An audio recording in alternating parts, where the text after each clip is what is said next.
Último capítulo de esta apasionante y conmovedora historia. Capítulo 24. El regreso a la patria. Acompáñame. A la mañana siguiente de la confesión de Loser, el fiscal informó de inmediato al ministro de Justicia que el condenado había admitido voluntariamente su crimen. Se envió un telegrama urgente al gobernador del puerto de Francia para detener la ejecución y devolver la libertad al sacerdote Montmolín. Sin embargo, apareció un momento de enorme tensión.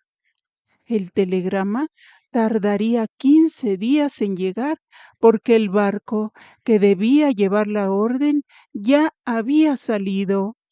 Además, el presidio de Nueva Caledonia se encontraba a unos 1000 kilómetros de distancia y el barco encargado de transmitir la orden aún no había llegado cuando se envió el mensaje.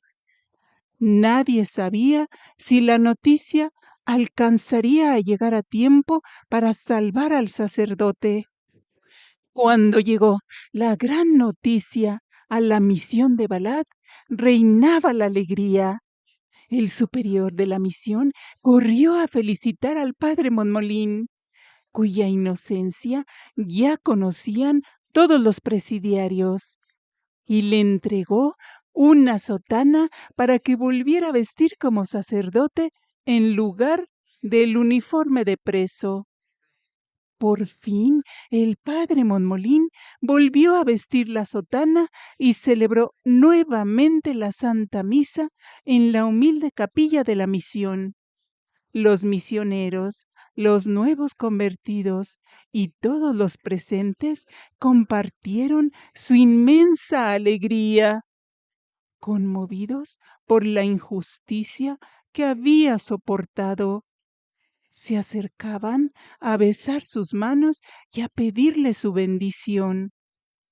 Después de despedirse de quienes lo habían acompañado durante aquellos difíciles años, emprendió el largo viaje de regreso a Francia. Sin embargo, mientras el barco avanzaba hacia Europa, su corazón vivía entre la esperanza y la incertidumbre. Aún no sabía si su inocencia sería reconocida oficialmente ni si alcanzaría a reencontrarse con su anciana madre.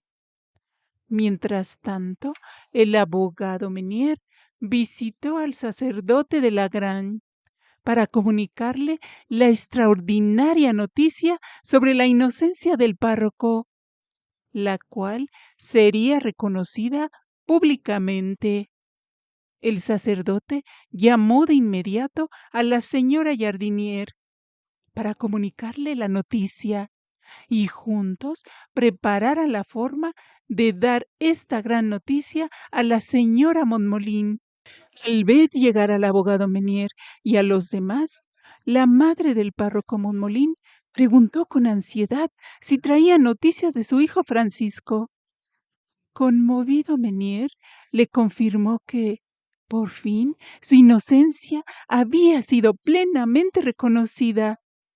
Le explicó que Loser se presentó voluntariamente ante el tribunal para confesar su crimen y añadió que su hijo ya no solo era considerado inocente, sino también un verdadero mártir del deber sacerdotal, una víctima del secreto de la confesión. Al escuchar aquellas palabras, la anciana madre rompió en llanto por tanta alegría y dio gracias a Dios. Incluso dijo que, aunque nunca hubiera vuelto a ver a su hijo, ya se sentía feliz porque su buen nombre había sido restaurado y el escándalo que pesaba sobre él se había transformado en un motivo de honor. Pasaron todavía varias semanas hasta que recibieron un telegrama anunciando que el padre Monmolín había salido de Nueva Caledonia a bordo del vapor Liberté y que en aproximadamente 40 o 50 días llegaría a Francia. Mientras esperaba su regreso, la señora Monmolín viajó a Marsella y se hospedó en un convento de religiosas. Allí pudo visitar con frecuencia a su nieto Carlos, quien con casi 12 años de edad destacaba por su buena conducta y se preparaba para recibir su primera comunión. El niño nunca dejó de rezar por su tío y repetía con fe que Dios demostraría su inocencia. Cuando por fin supo que sus oraciones habían sido escuchadas, su alegría fue inmensa. Después de una larga espera, los avisos de navegación anunciaron que el vapor Liberté estaba por llegar a Marsella. La madre del padre Monmolín, su hermana, el abogado Menier, el rector del seminario, varios sacerdotes y amigos se reunieron en el puerto para recibirlo. Cuando el barco atracó, el sacerdote descendió y corrió a abrazar a su madre, a su hermana y a sus sobrinos. El emocionante reencuentro conmovió a todos los presentes, que no pudieron contener las lágrimas. Sin embargo, la alegría también dejó ver las huellas del sufrimiento. La madre había envejecido mucho durante aquellos años de angustia, y el padre Monmolín llevaba canas prematuras por todo lo que vivió. Con serenidad, el sacerdote restó importancia a las marcas del tiempo y dijo que no importaba haber envejecido, porque ahora sus brazos y sus manos eran más fuertes. Su madre besó sus manos y le recordó que Dios había dispuesto todo para él, aconsejándole que recibiera con humildad el reconocimiento que ahora le ofrecían. Así como antes soportó con paciencia las injurias y humillaciones. Después, el padre Monmolín saludó con emoción al rector, a sus amigos y a quienes habían ido a recibirlo. El abogado Menier le entregó la notificación oficial del tribunal, en la que se le citaba para comparecer, y se le comunicó que recuperaría plenamente su libertad. Una vez que el padre Monmolín desembarcó, el comisario de policía se retiró respetuosamente y el sacerdote quedó en libertad para reunirse con sus seres queridos.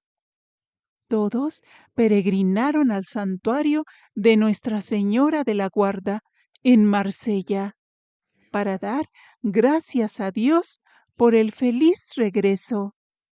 Allí el párroco Monmolín ofreció a la Virgen un pedazo de la cadena que llevó en los pies durante su condena en Nueva Caledonia, como recuerdo del sufrimiento de que Dios lo había librado.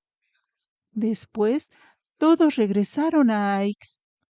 El lunes siguiente se celebró el juicio que había de restituir oficialmente su honor.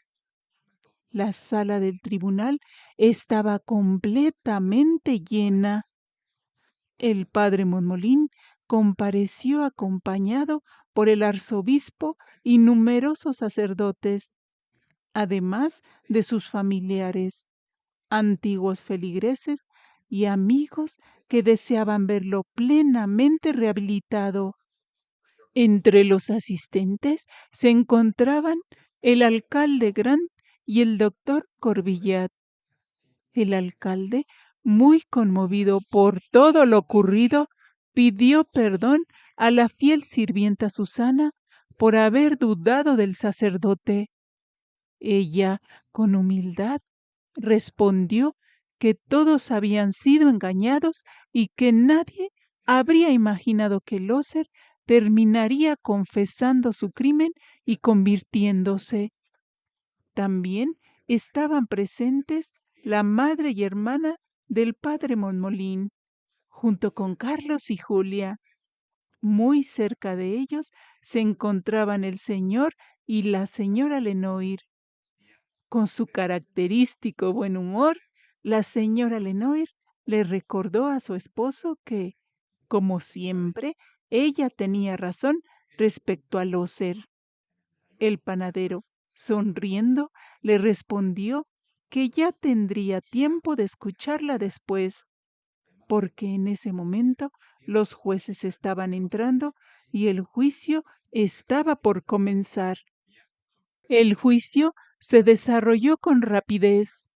El padre Monmolín ocupó nuevamente el lugar de los acusados, mientras el presidente del tribunal dirigió unas palabras en las que reconoció que la justicia humana podría equivocarse y expresó su satisfacción por poder reparar aquella grave injusticia.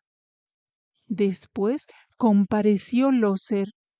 Frente al tribunal, confirmó con absoluta claridad que él fue el verdadero asesino y explicó que el padre Monmolín nunca reveló el secreto de la confesión. Cuando el presidente le preguntó que qué lo había llevado a entregarse, Loser respondió que fueron los remordimientos de su conciencia y sobre todo el heroico cumplimiento del deber por parte del sacerdote, quien prefirió sufrir una condena injusta antes que traicionar el sigilo de la confesión. Sus palabras conmovieron a todos los presentes y un murmullo de admiración recorrió la sala. El fiscal tomó la palabra y reconoció públicamente que el sacerdote fue condenado siendo completamente inocente. Expresó su pesar por el error cometido en el primer juicio y destacó el ejemplo de fe, fortaleza y virtudes cristianas que el padre Monmolín dio durante aquellos años de sufrimiento. Finalmente, el jurado emitió el esperado veredicto. El padre Monmolín fue declarado inocente. El presidente del tribunal anuló la sentencia anterior, le devolvió todos sus derechos y rindió homenaje al sacrificio que hizo al cumplir fielmente su deber sacerdotal, aun cuando la ley humana no pudo comprenderlo en su momento.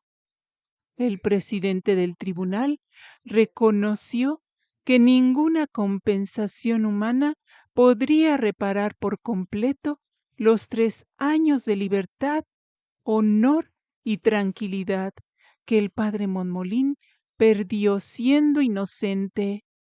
Afirmó que la justicia de los hombres era imperfecta, pero recordó que existía un juez supremo e infalible, Dios, quien recompensaría el sacrificio que el sacerdote hizo por permanecer fiel a su deber. Sus palabras conmovieron a todos los presentes en la sala. Al terminar el juicio, el presidente estrechó la mano del padre Monmolín y los demás jueces hicieron lo mismo.